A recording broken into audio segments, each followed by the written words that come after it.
What's TV with attitude? TV that can provoke, engage, entertain.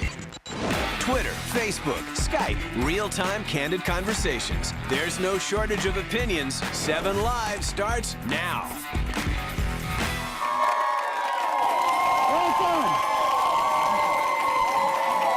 Welcome to the edition of 7 Live.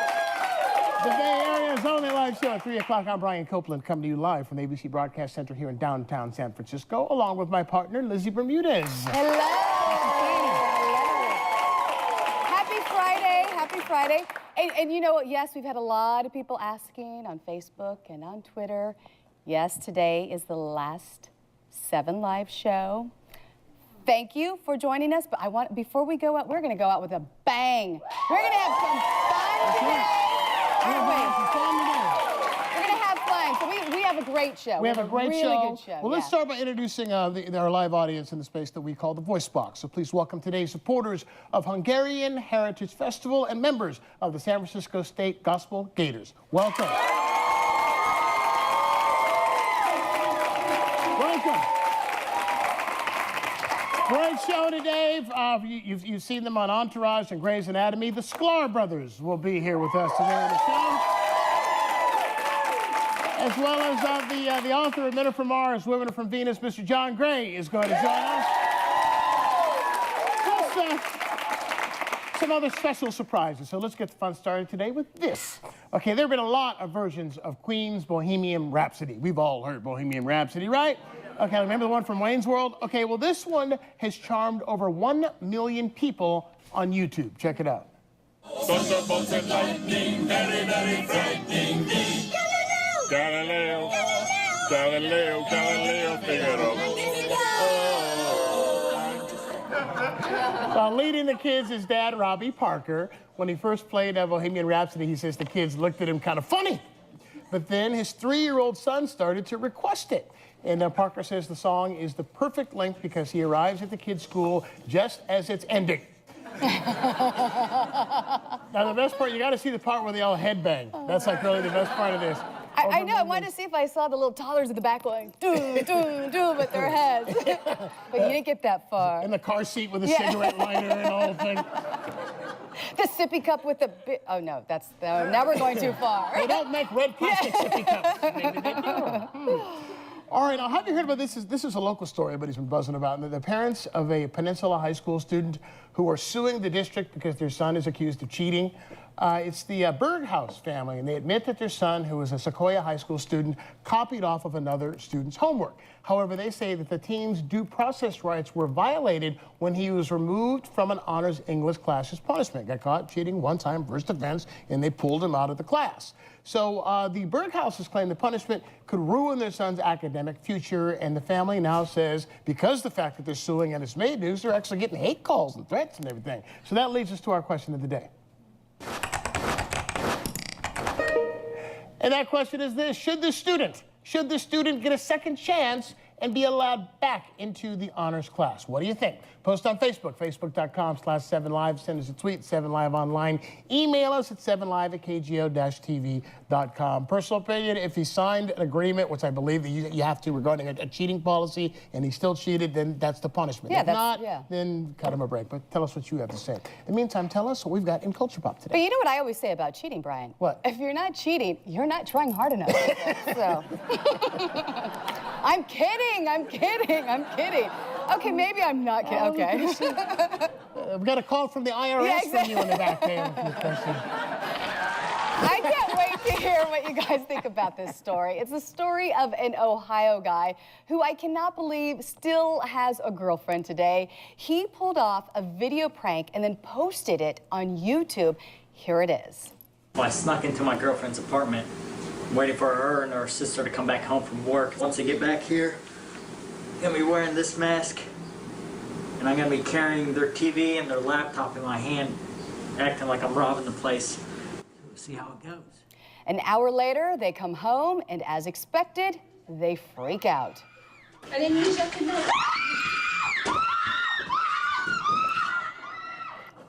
Yeah. George Dowd, the guy who did this, he's loving it. The 25-year-old follows the ladies outside to get all of their anxiety, their grief, their fear on camera. He finally comes clean saying, "It's only me." So why would he pull a stunt like this on these gals that he loves and her friends? He says, well, at least this is what he told Good Morning America. He was bored. He was bored. He was bored. And believe it or not, they are still together. They're still together. Yes. I think he's very lucky that they weren't armed. I know. I think he's very lucky. And here's the thing, when you really listen to those poor girls must have been terrified. They're screaming, and then they're laughing, and they're crying. Once they realize who it is, they're crying, and then they're laughing at the same time. So they're just like a mixed bag of emotions. All right, now, if this were you, would you have cut him loose? I would have beat the you-know-what out of that guy.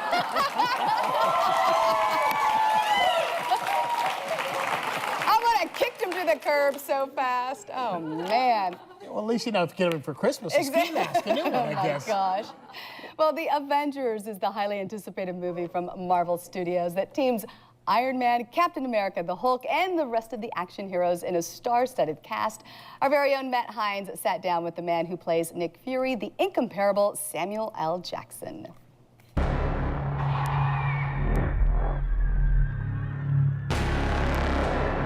War has started.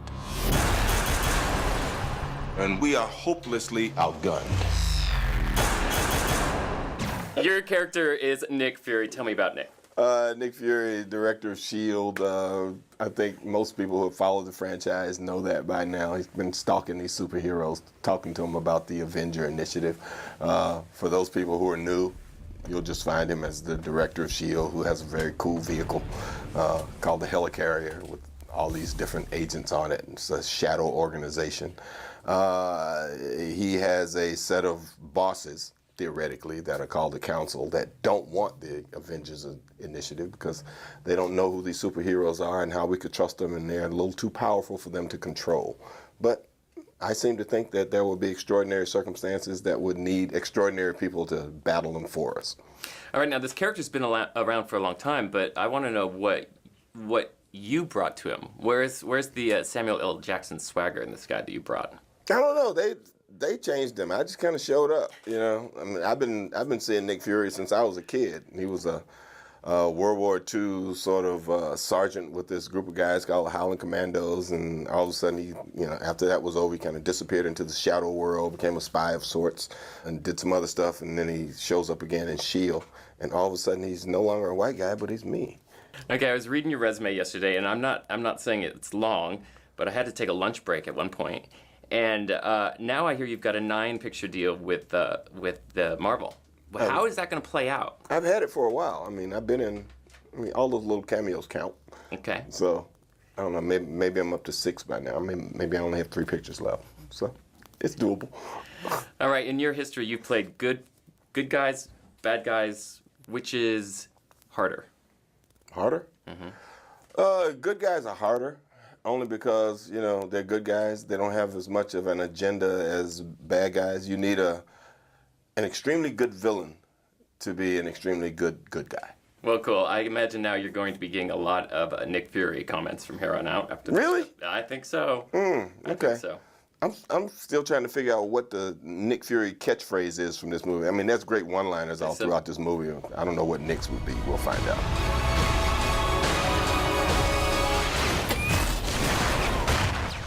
Marvel's Avengers opens nationwide in theaters next Friday, May 4th. It's rated PG-13, and you'll find Brian Copeland there at the theaters with you. I want him to have a catchphrase like, "I've had enough of these snakes on this plane." That's what he needs. Well, I'm a movie nut, like you can tell, and it won't be long now. Summer blockbusters are on their way and bringing us all the online movie buzz. Please welcome Yahoo's Special Projects Senior Editor, Vera Chan.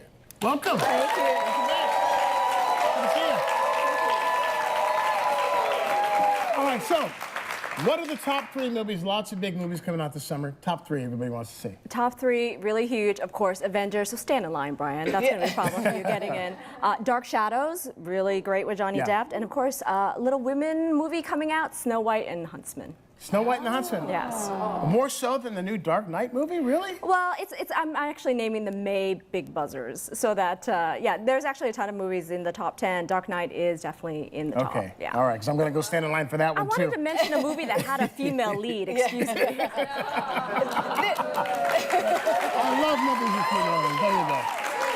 There's going to be some big budget films also coming out this summer. We've got a remake of Total Recall. Yes. With, who was it? Colin Farrell, Yes, Colin Jessica Farrell. Biel, and Kate Beckinsale. And I believe that either Jessica or Kate are taking a role that had been originally a male role.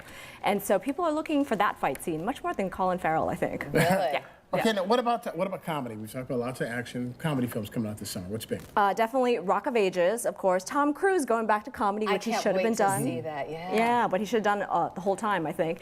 And or maybe he was. Or The Dictator, because Sacha Baron Cohen, he always comes through, and after spilling the ashes of Kim Jong-il on a billionaire Ryan Seacrest, people want to see what's happening. Yeah, that was at definitely the red carpet of the Oscars. Yeah, I remember that. It is Friday, our last Friday, and it's foodie call time, people. Come on! Yeah! I like that. Okay, today's foodie call is brought to us by our friends at Ken's Salad Dressing. Well, as the weather starts to heat up, there is nothing like a good, cool dessert that will satisfy your appetite. So here with 3 simple desserts you can make in your food processor is the author, Simply Easy Delicious Desserts, Quicker, Smarter Recipes. Please welcome dessert chef Alice Medrick to 7 Live. Alice, how are you? Thank you for being here. Okay, you're gonna show me how easy it is, because I think of desserts and I just think of gadgets and appliances and mess and this and this and that. This is all about the quicker and smarter. Okay. We're going to make a fresh gingerbread with fresh ginger or dry ginger if you don't have it. Okay. And it's going to take less time to do this than it takes to preheat the oven. Really? So, yeah, it's lickety split. It starts with fresh ginger if you have it, and if you haven't worked with this, you just peel it, slice it in little slices across the grain. You've got half a cup of fresh ginger into the food processor. This is the part that probably takes the longest, like 5 seconds, 10 seconds. Of mixing everything and chopping it all up. Of just chopping up that ginger so you don't have giant pieces in there. And once that's done, then everything else that goes in this cake goes in there. So we've got the brown sugar. Doesn't that smell fantastic? And we've got a mixture of spices. We've got ground ginger and cardamom and cinnamon and allspice goes in there. If you don't have the fresh ginger, you just use some more ginger powdered ginger. We're going to put some molasses in there. Do you like your sound effects you got going in the background? Yeah, I love them. I need those at my house. We've got an egg. Everyone's like, oh, an egg. Not feeling for the eggs, huh? The eggs aren't getting any love today. This is some hot water and some melted butter. Yes, let's hear it for butter. Lots of butter. Everything tastes better with butter. Everything better with butter. Oh my gosh. And then the flour, and I've already put the salt and the baking soda in there. That is all. All goes in there. Oh, it smells good. And then it's about 10 seconds of mixing. Somebody count for me. 1, 2, 3, 4, 5, 6, Those 7, are fast 8, seconds. 9, 10. Okay. And then I usually, just to make sure, give it a little scrape around in about 5 more seconds. 1, 2, 3, 4, 5. Okay. And we've got batter. That's you just it. eked out a couple extra seconds. Oh, Alice. I'm sorry. So then, remember, you have to turn the oven on early because this didn't take any time at all. No. So if you don't turn your oven on, you don't have a hot oven. So That took about this 2 goes minutes. into the into the pan. It's just like a brownie pan. It's got paper on the bottom. It's got a little grease on the sides. And this is it done. That's it. You're done. Yeah. You did that in all of 2 minutes. Yep. And then how long do you bake this? It bakes for about 25, 35 minutes. You bake that bad boy for about 25 minutes, and then you end up with this over here. And then we end up with this. And you can serve it plain. This has got a little cream on it. It's also got some grated lime. You can splash it with some rum, which I love to do. Where is is the You rum, got the Alice. rum? I didn't bring the We're rum. celebrating today. Come on. So just like that dark and stormy cocktail with the lime and the ginger and the rum, so that could be this. Okay. It loves any kind of cream, sour cream, yogurt. So do I. Strawberries. Me too. Me too. Strawberries. Any seasonal fruit. This is the way it looks on the platter. In front, I've got another cake that mixes in the food processor. It's an almond cake that you can serve. With fresh berries. With fresh berries or with a berry sauce, seasonal berry sauce. Lots of different flavors. And this is a food processor chocolate mousse. Really? And how long did that take creamy, you to do? very little time. Really? Very little time. You don't even have to melt the chocolate. You just pour a hot liquid into the processor with the chocolate, and that takes care of the melting. Wow. And then I cheated. You whip a little cream and fold it in. See, I tell you, if you're not cheating, you're not trying hard enough, folks. Topped with a teeny bit of grind of black pepper if you've got a little adventure in you. And then you're done. And then you're done. Alice Medrick, thank you so much Thank for doing you. these fabulous little desserts. Big hug. Thank you. All right, Brian. Let's take a look at what's going on the live Oh, wait. feed. Sorry, I got ahead of myself. Sorry, guys. You can catch Alice Medrick at a book signing tomorrow afternoon at 3 p.m. at Omnivore Books in San Francisco. She's got 3 more book signing events in May. We've got information on our website, 7liveonline.com. Alice Medrick, thank you once again. Okay, now to you, Brian. All right, here's what you're saying at home on the live feed. We asked, what would you do if your boyfriend pulled a prank like the one in Ohio did to his girlfriend? Would you break up with him? On Facebook, Sandy Ann wrote, lucky for the guy she doesn't carry a gun or no MMA. I don't know what I'd do, but I sure would be upset. Then I'd plan revenge. Long memories, yes. And Toledo B wrote, it was a dumb thing to do, but a prank no less. Break up with him? No. All right, what would you do?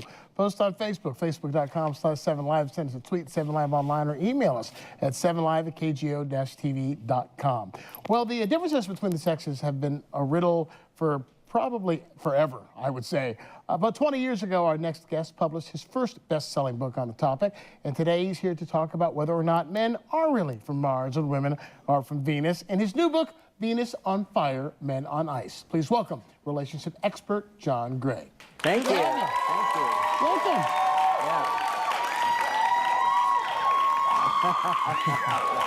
Yeah. Now, Sam, I think you're fixing a lot of college relationships out there, apparently, it sounds like. Well, they're interested. All right, so tell me about the new book. Tell me about Venus on, was it Venus on Fire and Mars on Ice? What does that mean? 20 years later, I wrote Men Are From Mars 20 years ago, and men and women are really the same, but our roles are different. Our relationships are very different. Our stress levels are higher, way higher. Women's stress levels today are twice as high as men's, and 4 times higher at home. That's shocking stuff. Yeah, now is it our fault? Well, no, it's not our fault, but what we can do is help. Okay. So that's the key, is that women want men to help. Suddenly women have a whole new list of expectations of guys. We need to be good listeners. We need to be more affectionate. We need more considerate. We need to help out more around the house. Yeah. That kind of stuff. So you would say that whole thing about putting on a ski mask and scaring her is not the best way to lower her stress level? No, definitely not a good idea. All right, not a good idea at all. You've got, how many books have you written now? 27, is that right? 23. 23. Yeah. 23 books on relationships. Dating, sex, marriage, parenting, partnership, Everything. Daily thoughts, the whole shebang. Okay, now here's my question for you, and a lot of people I know want the answer to this. Do you have relationship issues ever, or since you're the expert, do you know what to do? Well, that's why I wrote all these books to teach me. I've been married 30 years. Well, I've been with my wife 30 years, married 27 years. And thank you. 3 daughters, so I'm surrounded by my wife, 3 daughters. I definitely know women are from Venus, they're another planet.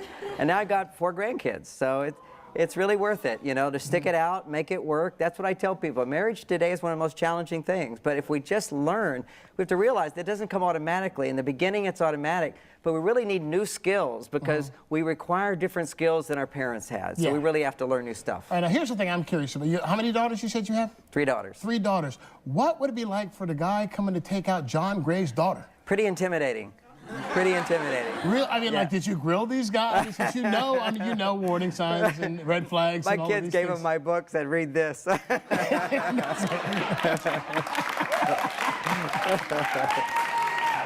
Now, before the show, Lizzie and I were talking back in the makeup room about, you know, the differences between men and women. And I said, if there's any one question you'd want me to ask, what would it be? And Lizzie said to ask, why is it my husband can't let the toilet seat down? And we got into kind of a little argument about that because, you know, women say, well, you know, guys always leave the seat up and we fall in. And I say, why don't you look? So in terms of men and women, what is the dynamic and the difference there, the reason that we see that issue so differently? When someone demonstrates consideration for you, it stimulates a hormone. And that hormone, when somebody's helping you, it stimulates the hormone oxytocin. Oxytocin is the #1 hormone that lowers stress for women. Ah, okay. Too much oxytocin actually just makes men sleepy. So it's not the hormone. Testosterone is the hormone men need the most. So actually to remember and raise that seat, move it down, that's increasing your testosterone. And when she sees it's down, she goes, oh, he thought of me. But I'll tell you one secret, women, to help train a man. This is my daughter. One of my daughters taught me this. Every time she sees the toilet seat down, she goes, thank you, Dad, to remind me to do that job. Well, there you go. It's all about chemicals in the body. Well, it's the little things. See, what men don't realize, little things make a big difference to women. Men don't realize that. They say, well, I'm doing this big stuff. What do you need the little stuff? Little stuff has a big impact. Welcome back to 7 Live. Well, our next guests are actors, they're comics, and they're TV hosts. You've seen them on Entourage, you've seen them on Grey's Anatomy, and It's Always Funny in Philadelphia. For the next 2 nights, you can see them live right here in San Francisco, appearing at Cobb's Comedy Club. Please welcome Jason and Randy Sklar, the Sklar Brothers. Thank you. Good to see you guys. Good to see you, man. Always good to see you. Always fun. All right, now you were telling me you got a chance to chat with John Gray. Very backstage. interesting. You're both married guys. Yeah. It was weird that he was hitting on me. I thought that was bizarre. No, he understands relationships. He does. I was attracted to him. All right.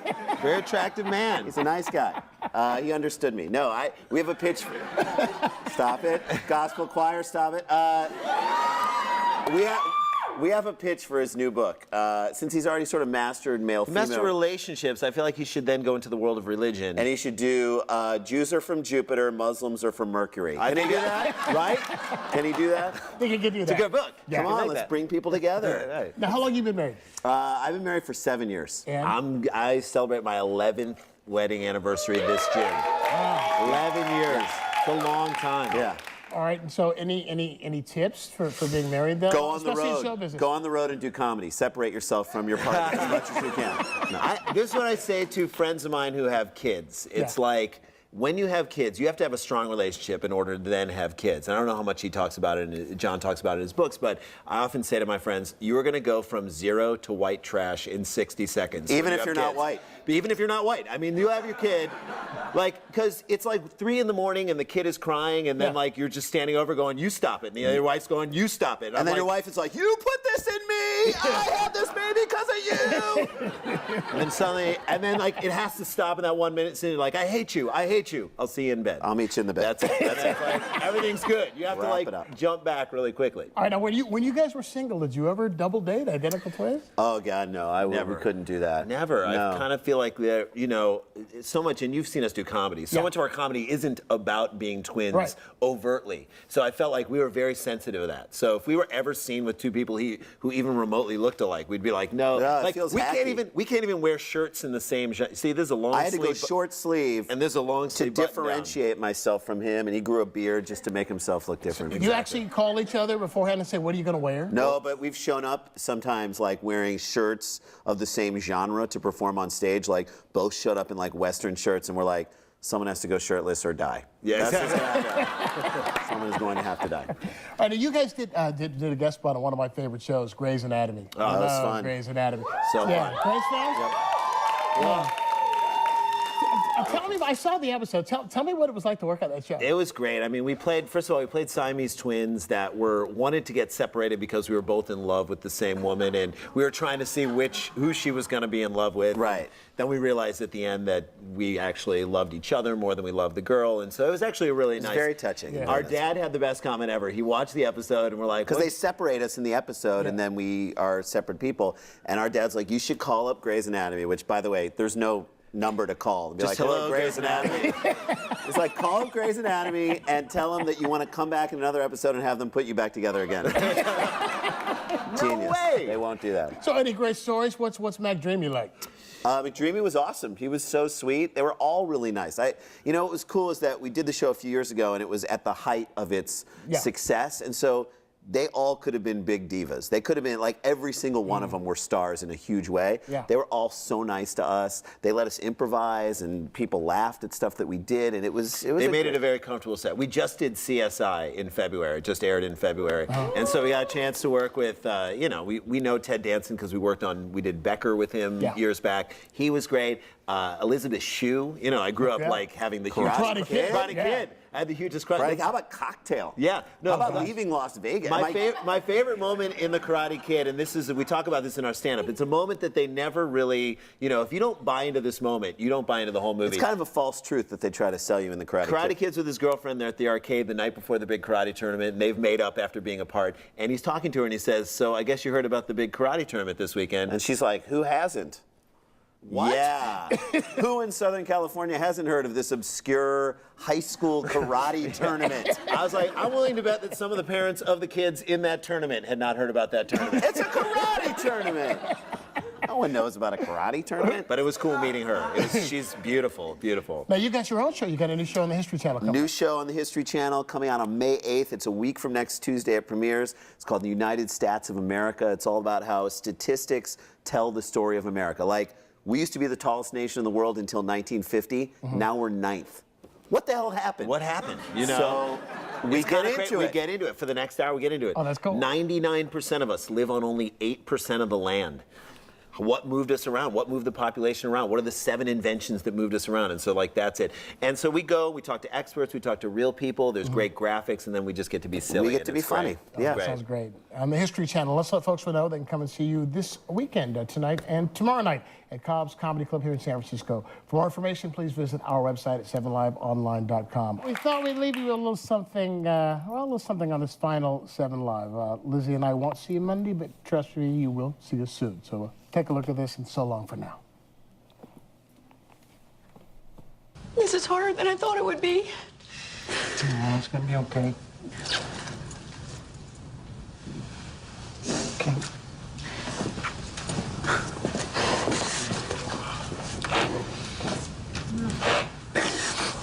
Well, do you guys have to go to the new house right away, or do you have some time? We got some time. Okay, should we get some coffee? Sure. Okay. Where?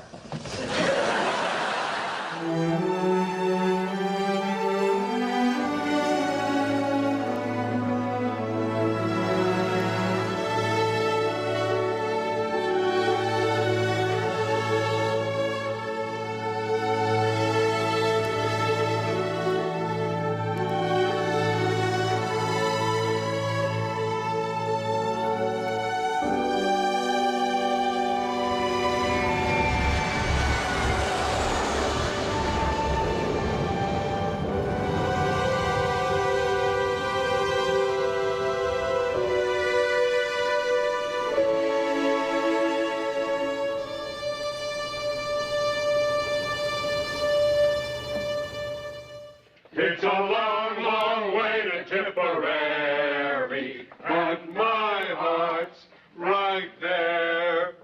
It's a long way to Tipperary. It's a long way to go. It's a long way to Tipperary, to the sweet